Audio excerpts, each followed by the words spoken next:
Team India మాజీ captain Mahindra Singh Dhoni చాలా కాలం తర్వాత మళ్ళీ తిరిగి గ్రౌండ్ లోకి అడుగు పెట్టేశారు. ఐపీఎల్ 2024 తర్వాత మళ్ళీ ఐపీఎల్ 2025 లో భాగంగా ఆదివారం ముంబై ఇండియన్స్ తో జరిగిన మ్యాచ్ లో బరిలోకి దిగారు. అంతర్జాతీయ క్రికెట్ నుంచి రిటైర్ అయ్యి చాలా కాలం అవుతున్నా కూడా కేవలం తన అభిమానుల కోసం ధోని ఐపీఎల్ ఆడుతున్న విషయం మనందరికీ తెలిసిందే. కొన్నిసార్లు తన శరీరం సహకరించకున్నా కూడా ధోని మ్యాచ్లు ఆడుతూ ఉన్నారు. గత ఐపీఎల్ సీజన్ లో అలాంటి సీన్లు చూసాం. కానీ ఈ సీజన్ లో ధోని ఫుల్ ఫిట్ గా ఉన్నట్లుగా కనిపిస్తోంది. ముంబై ఇండియన్స్ తో జరిగిన మ్యాచ్ లో రెప్పపాటు వేగంతో ఒక స్టంపింగ్ చేశారు. Dangerous batter Mumbai Indians captain Suryakumar Yadav ను అవుట్ చేశారు. అది చూసి చాలా మంది వావ్ వింటేజ్ ధోనిని చూసినట్లుగా ఉందని అంటూ ఉన్నారు. ఆ స్టంపింగ్ చూసి ఫిదా అయిపోయిన ఫ్యాన్స్ కి మరో ట్రీట్ ఇచ్చాడు తాలా.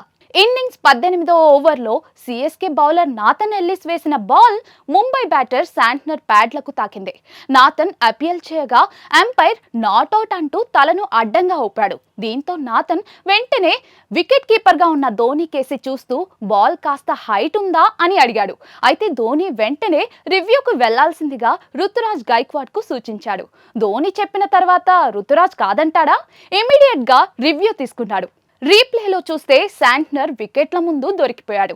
చేసేదేం లేక ఫీల్డ్ అంపైర్ తన నిర్ణయం మార్చుకుంటూ శాంట్నర్ ను అవుట్ గా ప్రకటించాడు. దీంతో మరోసారి డిఆర్ఎస్ అంటే డెసిషన్ రివ్యూ సిస్టమ్ కాదని ఇది ధోని రివ్యూ సిస్టమ్ అంటూ సిఎస్కే అభిమానులు సోషల్ మీడియాను ఊపేస్తూ ఉన్నారు.